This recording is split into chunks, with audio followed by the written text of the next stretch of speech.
Let's go.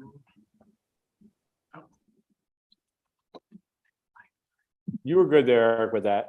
Okay, I know you hear me. That was good. Perfect. Just do slideshow from there.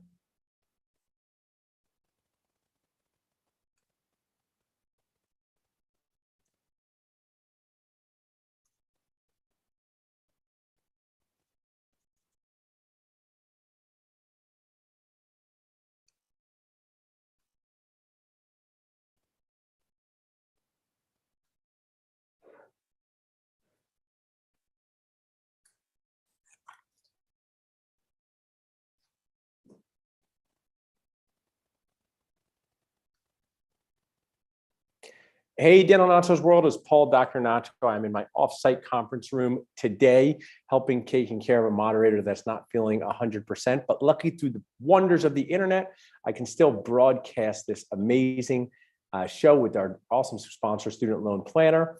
The awesome Dan Rooker is going to join me on stage here on Zoom. Dan, you can start your video whenever you would like, and we are going to talk about how to pay off your loans the right way. My awesome Nacho team, you guys can stop share there. Perfect. And just bring me and Dan up first.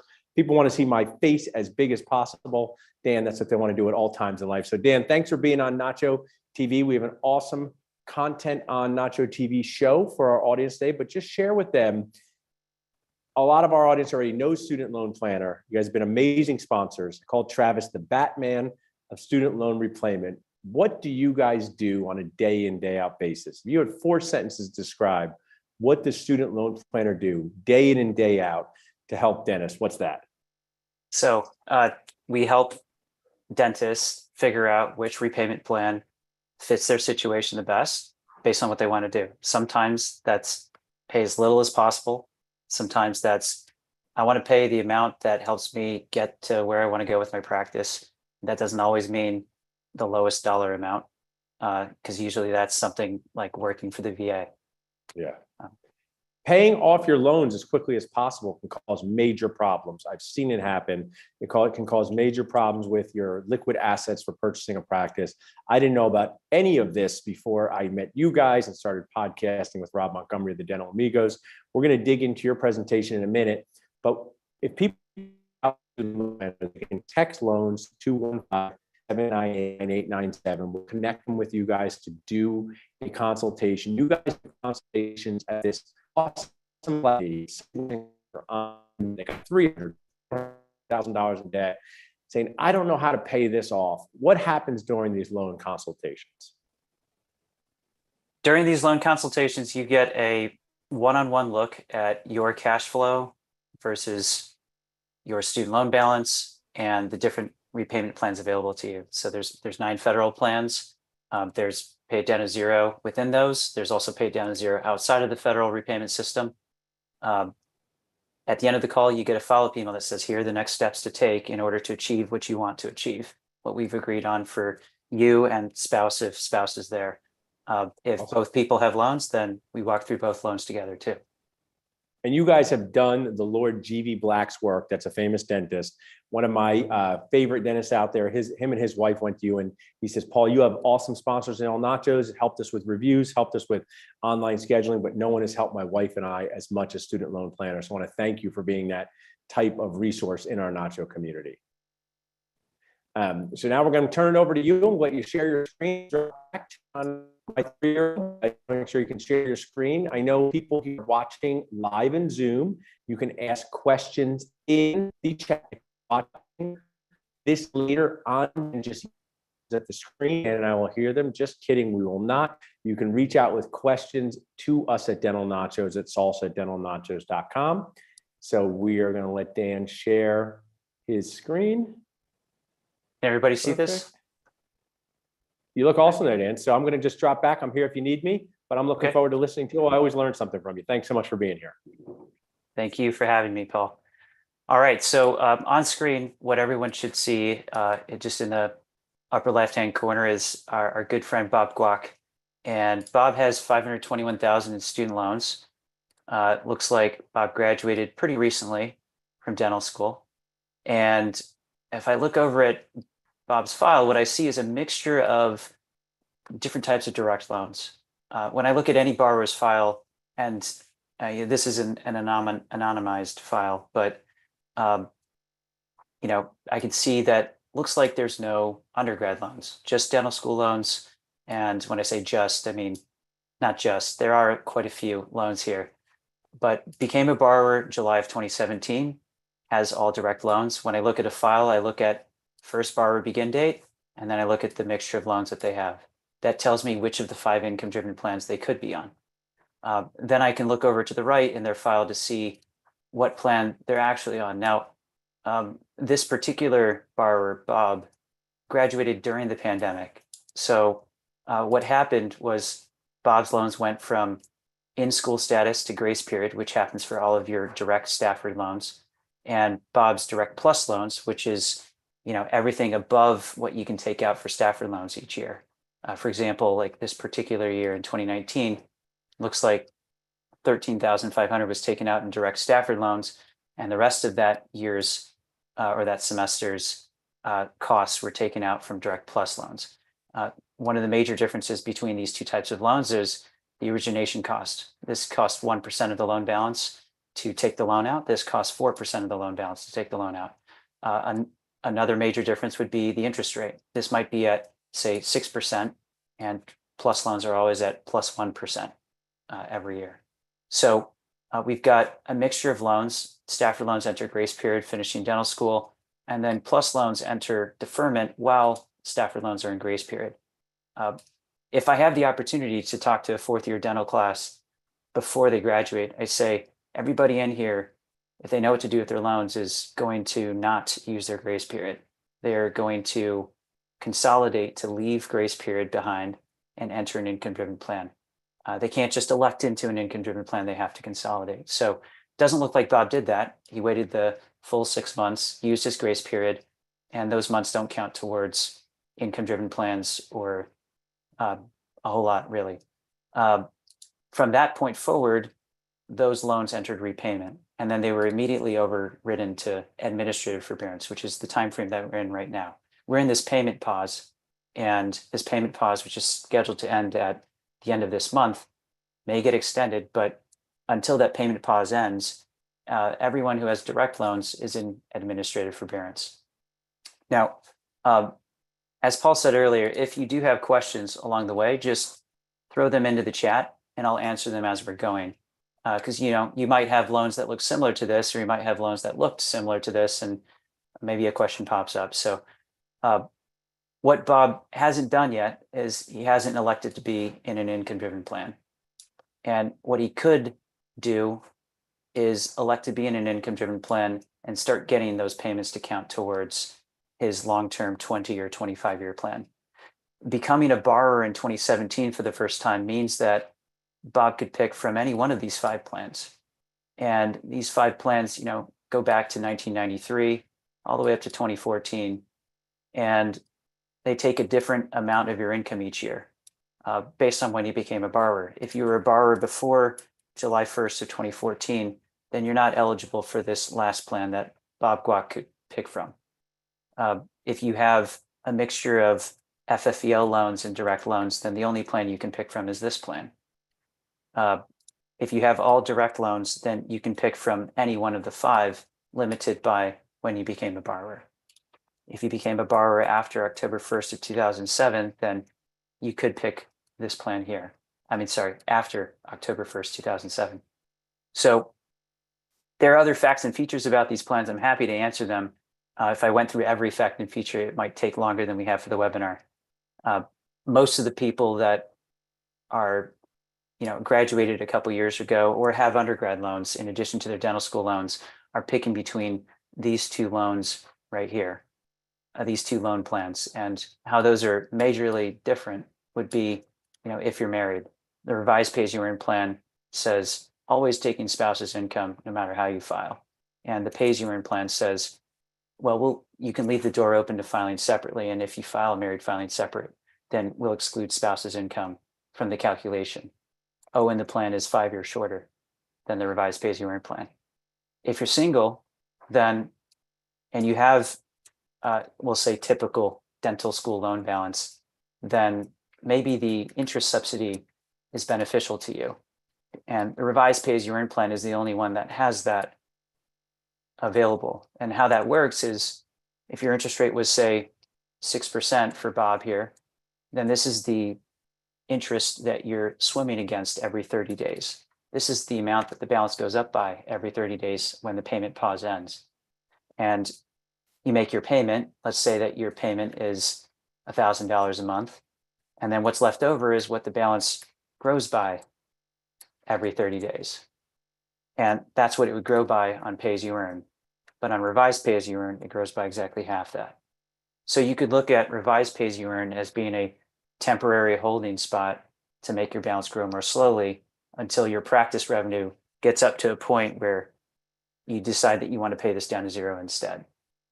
You could also leave it as a temporary holding spot, the revised pay-as-you-earn plan, until getting married. And maybe at that point, your spouse has dental school loans too.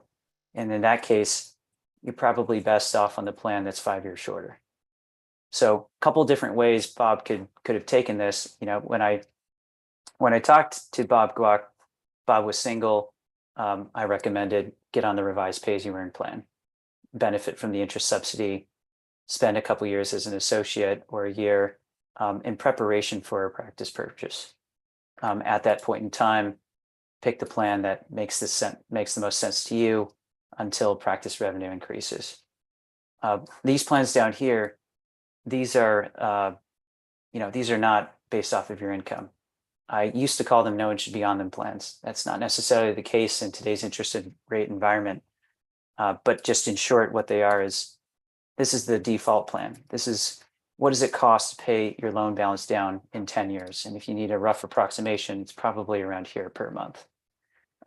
Here's the extended plan. This is the fixed 25-year plan. That's going to give you a lower payment. It's going to increase your total cost for sure. This plan is 10 years and it starts with the payment lower for 2 years and increases every 2 years. The extended graduated is similar to that in the same respect. It increases the payment every 2 years. So, these are plans that I don't call them no one should be on them plans anymore because private rates are not that much lower if they are lower. Depends on your credit history and your amount that you make relative to what you owe. So if you are on a pay it down to zero plan or you're destined for that, maybe it makes sense to temporarily be on a plan that makes the balance grow more slowly. Or maybe it makes sense to just stay in the federal system for things like things that you get for free. If something happens to you, both of these things discharge or forgive the loan balance tax-free. And that's not necessarily the case if you were to refinance the loan. So not to say that refinancing is the place where you end up or the place that you go, just consider the other factors at play and also income-driven plans too. Now, if I switch, I'm going to go ahead and switch screens here, but before I do, if anyone has a question, just throw it into the chat. I'm happy to answer it as we go along. I'm going to go ahead and stop share and switch spreadsheets.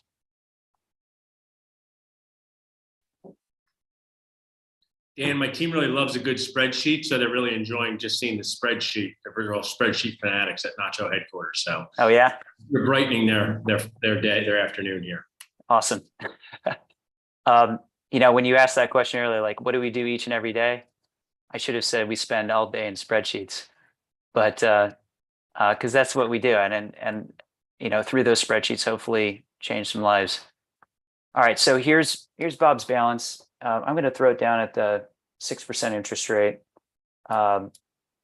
and beginning this plan this year on an income-driven plan, not planning to work for a nonprofit, and Bob in this case is married, has 2 children, and has a spouse that has income, and the income looks like this. I'm going to go ahead and paste that up here. So this facts of the situation is Bob lives in California and makes $180,000 a year as an associate dentist And spouse has a side hustle, some income that shows up on the tax return. And recently got a raise going into the new year, and this is the projected income as an associate. If Bob and spouse were to get on an income-driven plan, the payment would be $1,028 per month, just like it would be on pay-as-you-earn. And if I look over to the right, I can see that the plan on both revised pay-as-you-earn and pay-as-you-earn start out in the same place, but 1 year later, they're in two different places with the same payments. And that's the benefit of the interest subsidy, causing the balance to grow more slowly over time. Just keep in mind that in the end, it's a 5-year longer plan. So there is some math to run of if to switch, when to switch, because you can switch plans and you can pick up where you left off. If we were to run this out to the end, Bob would pay $498,000 on the revised pay-as-you-earn plan, or $367,000 on the 5-year shorter plan, and there would be a tax bill to pay in both circumstances. I'm just highlighting the tax bill, and then I'm looking over down at the bottom to show what 20 years of payments at a better interest rate would yield in total payments in yellow compared to both these plans here. So in this situation, without a whole lot of income on the spouse's side of the income side, both revised pay-as-you-earn and pay-as-you-earn work out to be better in total cost and better in today's dollars cost than paying it down to zero. If, in our conversation, I remember thinking about working for the VA if he was going to work as an associate the whole way. And in that case, 10 years of working at the VA would look like $155,000 of payments and a balance forgiven tax-free. So that might feel like to anyone watching this or watching the recording like a cheat card, but there's a cost to that. You're an associate or lead dentist, not a practice owner, for 10 years. And it's an all or nothing program. You don't get 7 years in and get 70% forgiven. So there's, I guess, a potential cost on that side. Now, another scenario that we ran was, well, let's take a look at, filing separately in the state that you're in.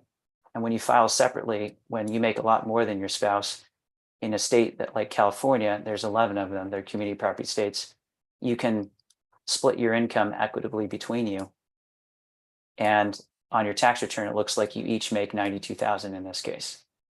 And so now the payment under filing separate on pay-as-you-earn looks a lot lower than if he stayed on revised pay-as-you-earn. So now you have, a plan that makes the balance grow more slowly, and a plan that really you're throwing your eggs into the 20-year basket of let's file separately, have this low payment, in total pay $127,000, have a larger tax bill, but net that's a better trade-off. So that's another way that the scenario could have gone. And then we ran through, in the course of this 1-hour consult, another scenario of what about buying into a practice? What does that look like? And in that scenario, we kept the situation of filing jointly, family size of 4, but income going up and jumping at some point and continuing to go up after then. And these are just the numbers that made sense on the phone call to the consult we were talking to our borrower. And in that situation, what happens is you see this jump in income. And on an income-driven plan, it cares what you make, not how much you owe. So the income jump happens with your income. The income payment jumps with your income. And in total, what Bob ended up paying was, well, $746,000, which is, more than we started out at. And then there still is tax bond at the end. And in that case, it didn't look so nice. And in the 20-year case, it didn't look so compelling. A lot of people, as a math geek, I look at this column and the lowest number tells me which is the best outcome from a dollar standpoint on a spreadsheet. But I know that looking at this total cost column, what you experience despite inflation is often what people make their decisions off of. And even then, sometimes the decision is just based off of how they feel. And if the numbers happen to line up, then great. And if they don't, then we'll look for ways to justify still going the way that you feel. So we got this far into the consult, laid out those scenarios for the borrower and said, you pick, what's your decision tree? Like, what's more important to you? Do you want to be held to this timeline that you cannot control? Do you want to be held to this payment that is required to pay it off in 20 years on a monthly basis? If you're going to go with this date up here, then you should really be careful you should really be prepared for the worst, which is that there's a tax bill. It's possible that there is no tax bill. And in that rosy outcome, what you've paid back is what you had to pay on that income-driven plan.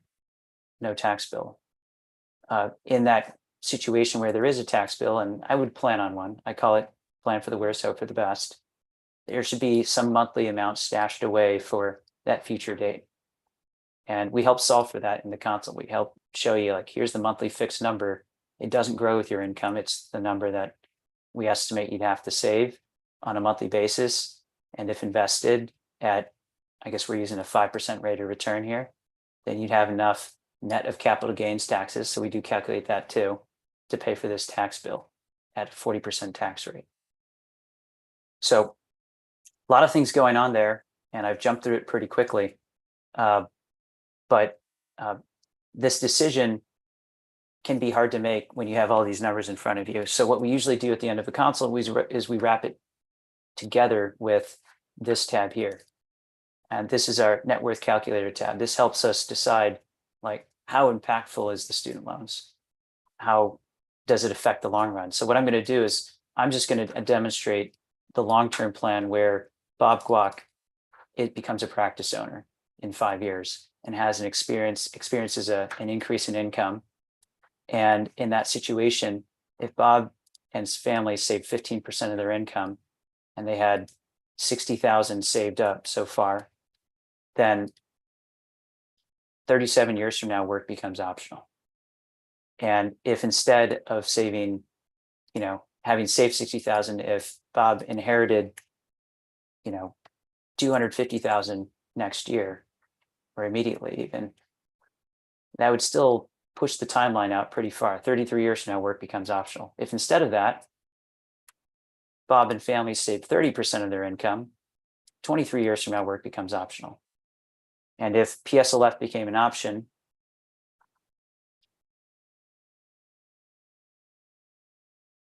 and we're paying 200,000 towards the student loans instead of all these numbers up above, and the balance forgiven tax-free, that changes the timeline by just 2 years. If all of the loans were forgiven today at a 30% savings rate, that changes the timeline by 4 years. If instead of PSLF, it was the long term,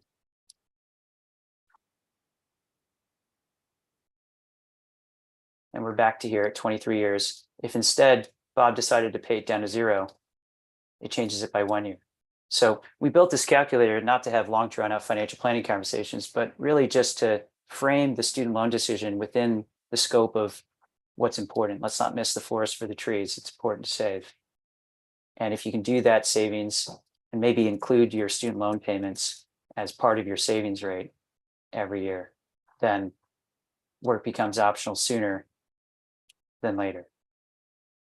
Okay, I'll stop there for a few minutes, or for any questions, if anyone wants to type any in the chat, or I'll share my screen. And if there are no questions, we might cut it.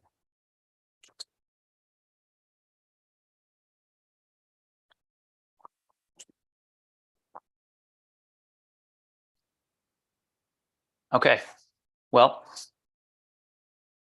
I am going to leave it there and just hand over the mic to Brandon or Paul for concluding our webinar.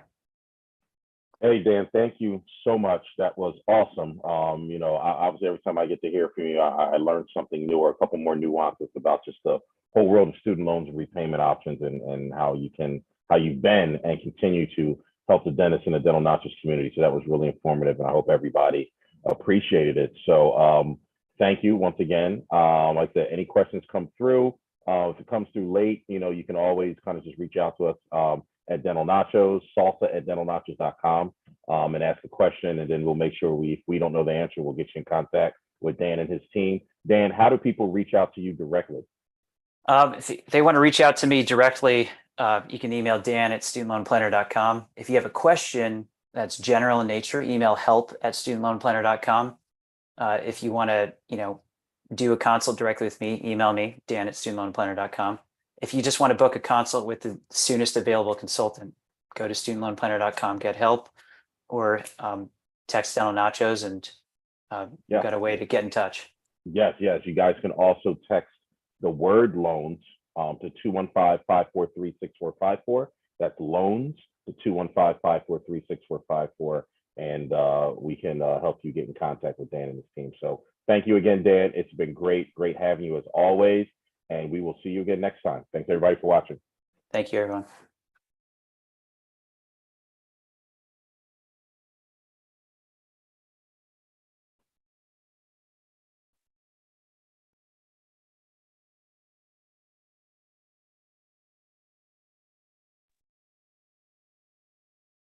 Okay, Christian or Eric. I don't know if anybody is still on attendees because I don't have the host. Yeah, it looks like there's still 15 people watching. Okay, awesome. There is a question in there that I didn't answer and I didn't see because it wasn't in the chat, but I'm just going to type the answer. Okay. Should I stop streaming, Christian?